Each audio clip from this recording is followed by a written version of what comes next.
good. Friday. So, we are here Friday the 8th. Yeah. Next week we'll do hashing and some applying data structure stuff. And then the week after that you'll have your exam. So, last time we finished up graphs. And today we will talk about challenge 4 and getting that set up. I don't know if you've had a chance to look at it yet. Should have posted this morning. It look rough? It look rough? Is it? Does it look rough? No, I don't think so. I think it's good. So But like, you know what I'm saying? I think you're going to be okay. Yeah. And be like, dude, you know what I'm saying though. I'm going to lean yes. Okay, so in case you haven't looked at it, let's just look at it now. So for this assignment, what you're going to do is take the binary search tree code that you have and the linked list code, and we're going to put a bunch of elements in them and time that operation. And we're going to do a few different cases of that. So you'll have your existing code, and then you'll need to write code that generates random numbers to insert into the data structures. And so here are the cases that are laid out. So the first one is 500,000 numbers, or I'm sorry, 500,000 numbers. The second one's 1 million numbers, then 2 million. And then the last two cases you will do, rather than being random numbers, you'll do sequential numbers, either 1 to 10,000 or 10,000 to 1 in that order. And so for each data structure, you will time how long it takes to do each of these things. And so you'll populate them with these elements. You'll also try to find an element. Once you've added all of it and you've recorded the time it took to add everything, then you'll start another timer and try to find an element in there and report how much time it took to find it. So for the demo itself, you will have all of this written, and the thing in the demo that you'll be asked to do is to explain and rewrite the random number generation code. So you'll go in with everything working. The TA will ask you to probably remove part of the random number generation, maybe all of the random number generation, and then to put that code back and explain how it works. And of course the output will be the performance differences in time, and so you'll also be asked to kind of give an explanation of what you find there. So let's just kind of go through it piece by piece here. So we've got the two data structures, the linked list and a binary search tree. We're going to measure time on these specific operations. So the first operation is just inserting a large number of elements. The second operation is searching for an element. And what we're interested, in addition to doing that, we've got the two cases of either inserting the sequentially increasing numbers or the sequentially decreasing numbers. And so if you remember a binary search tree, right, if you put things into it in one of those orders, the performance is not that good, right, because it kind of just turns into a linked list. So what I think the best approach for doing this, you want to take the existing version of the linked list that you have. And if you remember when we did linked lists, we had them storing strings, not integers. So for this, they'll need to store integers. And for the binary search tree, that already had stored integers, so that's fine. You can use that as is. I'm going to provide you with code that does this already, if you want to use that. Also, you're more than welcome to use the code that you actually use in your challenge, either way. So our main things to implement will be the execution time measurement and the code to generate the random set of integers, and then these test cases.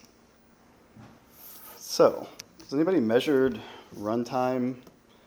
Yeah, in C++ or different languages or Python? Yeah, C++. Rust. That's Rust. Okay, cool. So yeah, it's exactly what it sounds like. You're going to kind of just keep time, essentially. We're going to use, or I'll show you a way to do it, and this is how I would recommend doing it, in a way that can do kind of the higher precision time measurement. And by higher precision, I just mean microseconds level of resolution in C++, which it's simple to do. And if you've done this in any language, it's a similar concept. Essentially, when you're about to start your code, you say, okay, get my timer, say start, do your operations, and then as soon as they're over, stop the timer, and then you can read out how much time has passed. For C++, we're going to use the chrono library, I'll call it. Chrono, but maybe chronological. I don't know. Opinions on how to pronounce that? I can never decide with things like this. Yeah. So it's part of the standard C++ library, and it does, I think it got added in like C++ 11 or something, but it's been kept up to date. It has lots of features. We're going to use just a few features, but it can do a lot of things. So, if you're interested in it, look into the documentation on it. We'll use it just to measure time between 2 points and in microseconds. So to show you exactly what that looks like, just in code. So very basic example here. So first of all, you want to include the chrono library. In this case, I'm going to just do a for loop that's summing something over a big number. So I've just set my number of iterations to a high number here. And then before my operation actually takes place, I'm going to just say that the start time equals high resolution clock, and then I'm calling this method now. We haven't talked about this keyword here, auto. What it does in C++ is kind of like what you get for free or automatically, like in Python or something. It takes care of the type without you having to specify the type. So it looks at the results of this and automatically gives the variable start time the right type.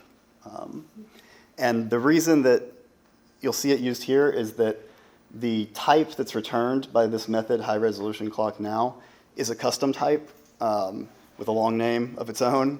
And so a lot of times, just so this code is a lot cleaner, rather than having to write out that long type, you'll see auto used, which it's a newer feature, relatively speaking, I guess, but it is an option. And so that's what that means. So no need to worry about that. Just know that that's just saying that we will automatically get the right type for that variable. So we've stored the start time. We do our loop, or whatever it is we're going to do for your assignment, for your programming challenge. You'll do like either filling up the binary search tree or searching for an element, whatever it is. Once you're done, once that code finishes, we get the end time. So now we've got two variables, start time, end time, and then we do this wonderful thing here, which really the important part is right here, end time minus start time. So it's going to give you a difference in time, right? This long string of garbage just is casting this type into, in our case, microseconds. And again, you can see these are custom types in that library. So this line will give us how long that took in microseconds. Store it in this variable duration. And then, of course, because duration, the type of it is also some long line of stuff, we usually would like it to be a data type we know. So to get it as a long, just a long integer, big integer, you can call duration.count, and that'll give you that. Does that make sense, kind of just at a high level? You know when I'm gonna figure it out? When like the demo due on Friday and Thursday night, that's when This is a good time to do it, I mean, because That's you how- never know, like what could happen, and then the demo is not, Yes? I mean, pretty much the main thing for us to know is just put whatever code we're doing where that for loop is. And then Exactly. the rest we can just kind of copy paste. Yes, yeah. you can definitely think of this as just like a standard thing. You can just copy paste, not really have to give it too much thought. I will jump over to an example of it just to show you. So I will, all of this I'll put on Canvas for you. So I've got a folder here with a bunch of files in it. One of them is just called test time basics. And so in this code, all I'm doing is I'm including the library. I am doing exactly what's on the slide there, and then I'm going to report the value, and I've got two of these going on, so one of them is bigger than the other by a 0. And so just do that, and okay. So you can see, you get the microseconds back, and there's, difference there. You can run it again, you'll see it's like slightly different, right? But basic idea, that's how that code works. And depending on what you put in between it, it'll take longer time or shorter time. And obviously there are a lot of things that happen very, very fast. So if you were to do not a lot in between, you could very well get 0 back.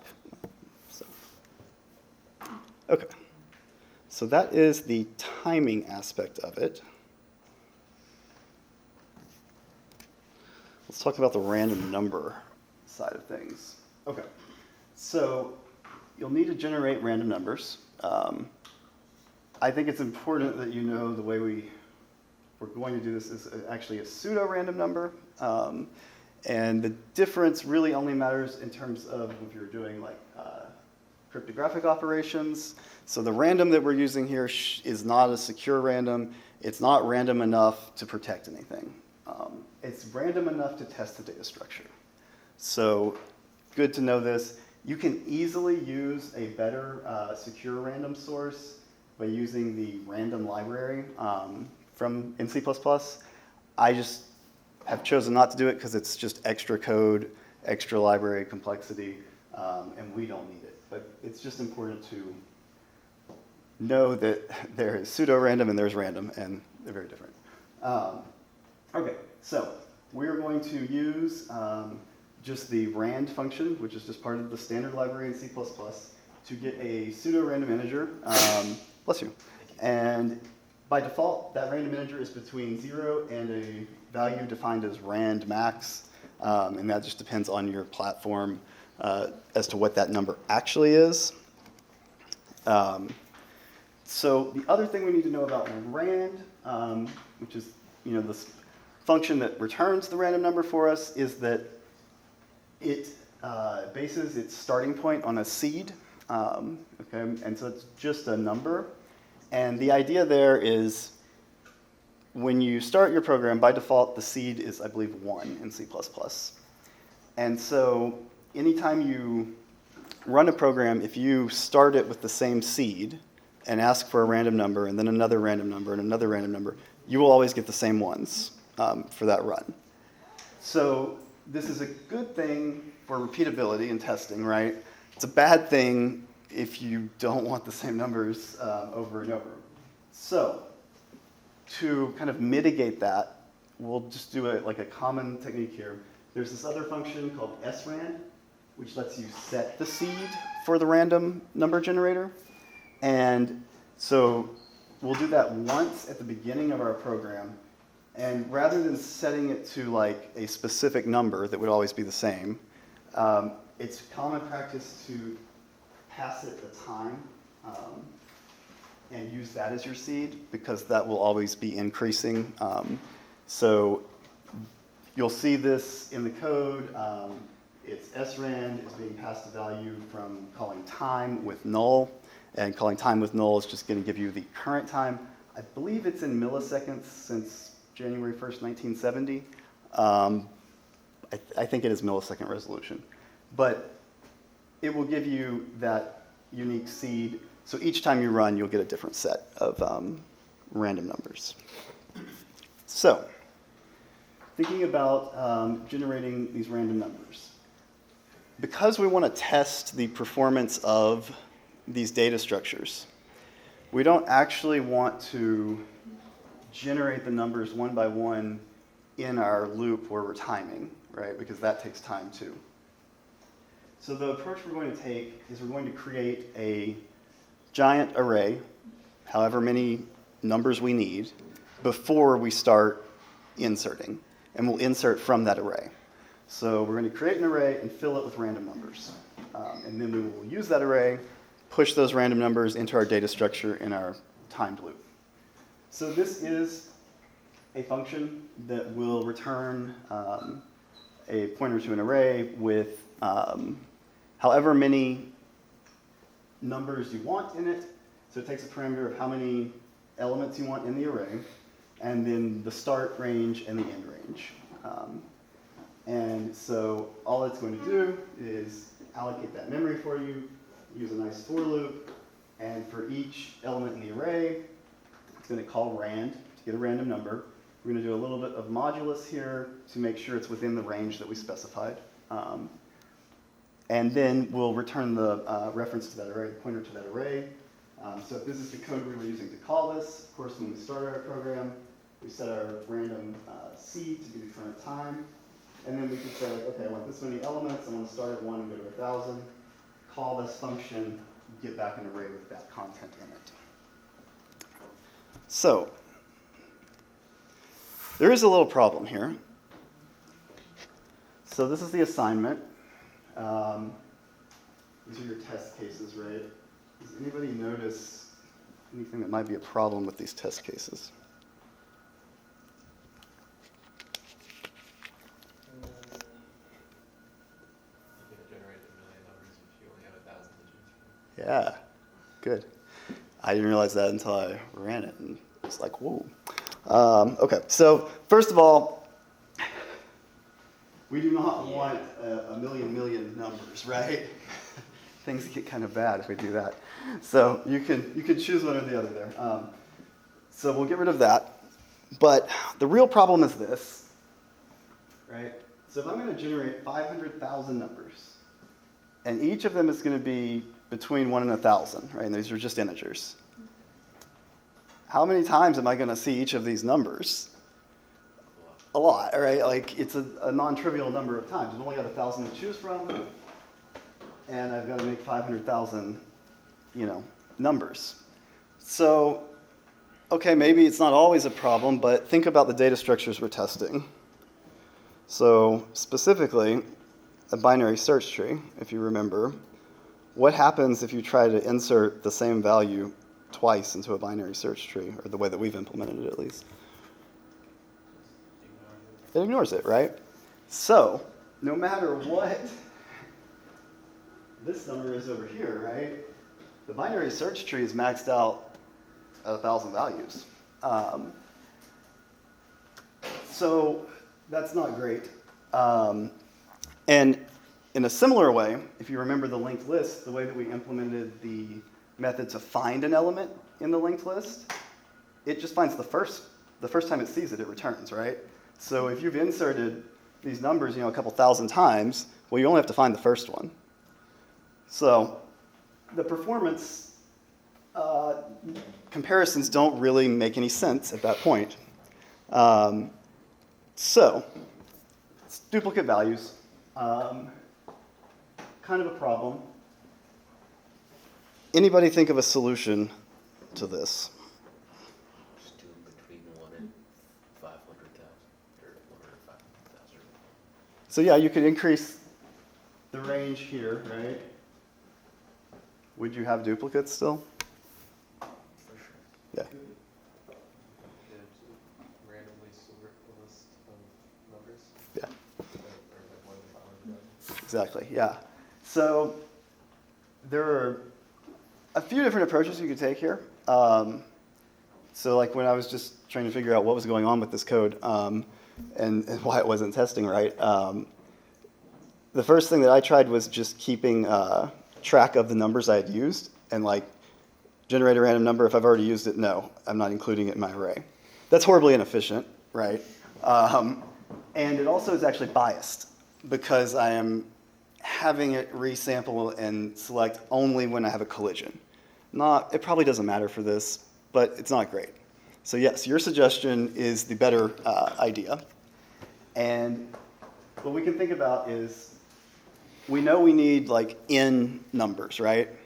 So why not just create an array that starts at 1 and goes up to n, 1, 2, 3, 4, whatever, right? And then we essentially just want to shake it up so that all of those elements are randomly distributed. So, and again, this is pseudo-random. This is not, don't protect people's money with this, or, send messages about the drug trade or anything with this as your guarding principle. Use real random numbers for that. But here, what we can do is we can create our array with, however many numbers we want. We're going to just fill it up, just very basic. We're just going to do whatever position we're in plus 1. So 1, 2, 3, 4, whole thing. Then we're going to do a shuffle on that array.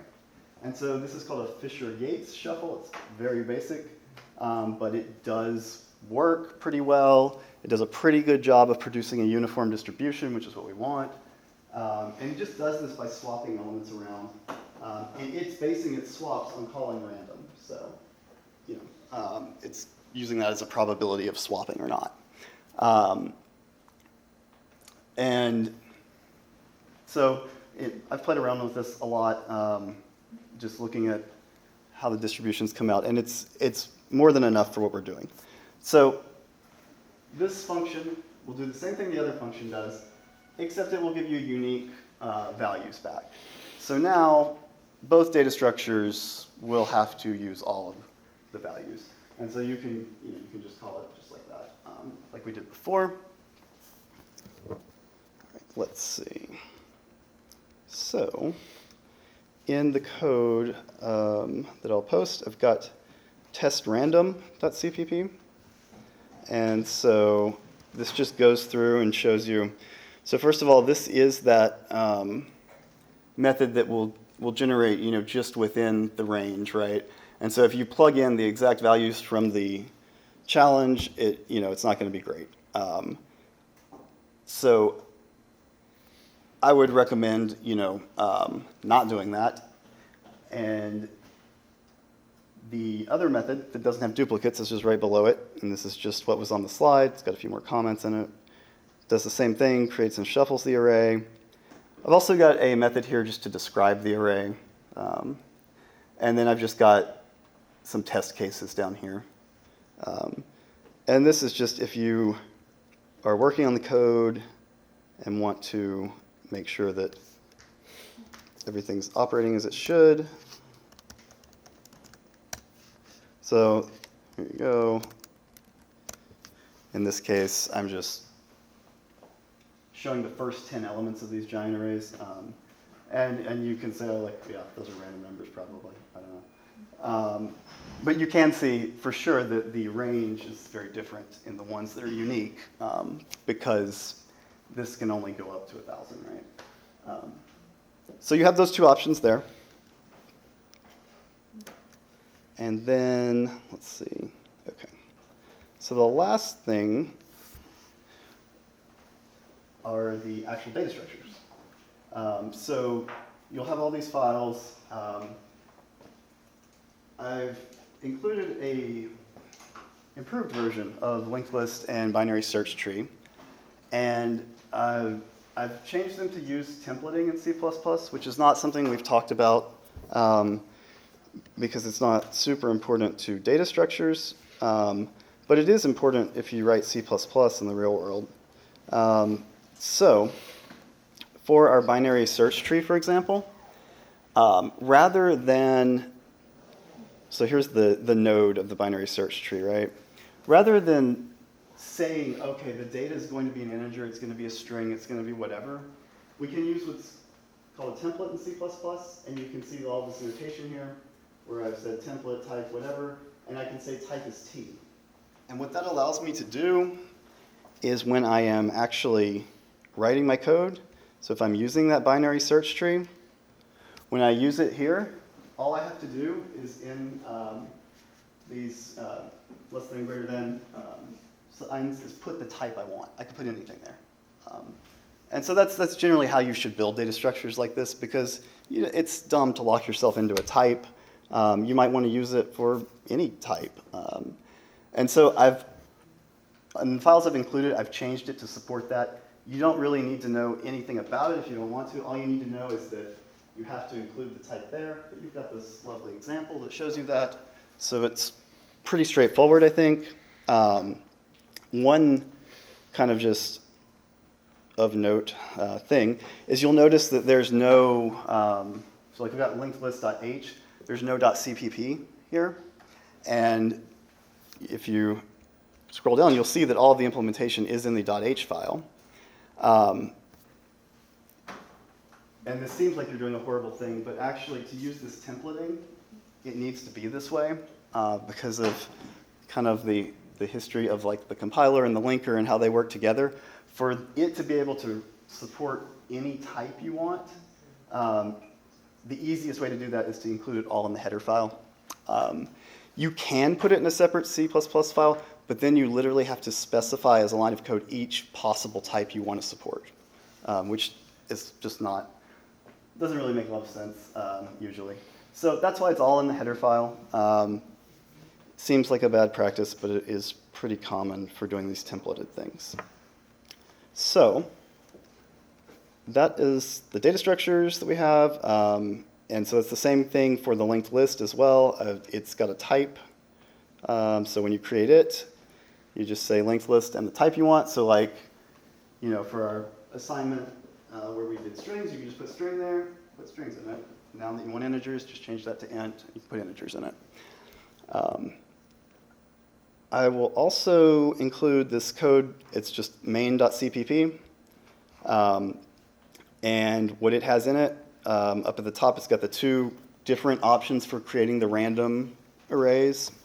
And then I've got the format of the output the TAs expect in a comment here. So and these times are not necessarily accurate, but this is just kind of probably the format that they will be looking for that will be easiest for them. And it's just each case, and it's telling you the time for each here. And then if you scroll down, I've got some of the framework for the code set up. So like here is, you know, for your first comparison is done there, and then I've just got some marked off for you to do the rest of them. So you should be able to kind of just assemble these pieces, and you'll know it's working if it logically makes sense on the amount of time it takes to do things. Are there questions about any part of this in particular? Yes? So I'll show up and I'll have some part of the randomness deleted and I'll have to rewrite that. Yeah. And like if I choose to do the thing that you were showing me with the Fisher something shuffle, Yeah. I'll delete part of the Fisher shuffle and I'll rewrite that. Yeah. Seems harder, I'm not gonna lie. Yeah. Yes, it does. So I'm not sure. So obviously, it will be fine to do the shuffled way, which is, if you really want a comparison, probably the way to do it. This kind of simpler generate, this will probably give you a decent comparison if you increase this range, right? Like you were saying. There'll be some duplicates, but not nearly as many. So that may be a good compromise. As far as I know, like the version that was sent to me is like complete and done. Used this, and so it doesn't actually do a good comparison. I haven't had a chance to talk with the TAs about it, and I don't think that they will be wanting to have everyone necessarily have to do it this other way, just because other sections have this, and I'm not sure. So I think, yeah, you do whichever of these makes sense to you, provided that like the TAs don't send out an update and say, hey, do it this other way. But I did want you to be able to see both of them, kind of, you know, get a feel for it. But yeah, I agree, if you're having to like memorize it and redo the code there live, right, the shortest is better, definitely. Other questions? So what part exactly Just the random number array generation here. And we only do one of those. Yeah, one of them, yeah. And then what about that, the bottom part where you like compare, do we have to write that? Yes, so the comparison where you're doing from 1 to 10,000 and 10,000 down to 1, so for that, rather than, and I guess let's look at this really quickly, because, so this is like the first comparison, right? And so here we're coming along, we create our linked list, we create our binary search tree, we get our array of random values, and then we start our timer, we go into that for loop, and we start appending to our linked list. So we measure that, we output that. Then we start a new timer, we do the same thing for the binary search tree, right? Then we output that. Then we are just generating a random number, and we start a new timer, search for that number in the linked list, report how long that took and if we found it. Then we do the same thing for the binary search tree. And then that's it for that chunk of the comparison. So for the ones where it's not just like 10, or it's not just a million random integers where it's like the sequential one, what will change is this for loop here. Rather than inserting from the random array, if you're going up, you would just literally insert the value of I, right? Because it'll just increase with the count there. So you'll do that from, was it 1 to 10,000 or 0 to 10,000? One of those. Okay, 1, yeah. So you'll start at 1, go up through 10,000 and insert them there. And that's all you have to do to measure that. And then the same thing, the other direction, just start at 10,000 and go down. So I can use this exact code for all but the last two, You just have to change the for loop a little, yeah. Yeah, class. yes. Isn't the original code for the linked list, isn't it the one that does integers? So there's a original version from previous semesters that does integers. And I think the version we wrote in class did integers. I don't remember, honestly. Yeah, and then you had to change it for the assignment. Yeah, so yeah, there are a couple versions that do integers, and then you changed it for your assignment to do strings, and now we're back to integers. And so you can choose any of those that do integers, or you can just use the ones that I'll put on Canvas here. It does integers too. So yeah, it's a good question. Is there a graphs project that we do, or is this? No, so as satisfying as that would be, no, you don't have to do a graph. But I encourage you to do a graph. It's interesting. So it does change. And I encourage you to like push the numbers as high as you can and see what happens. Just try to use up all the memory and break something. But yeah, other questions?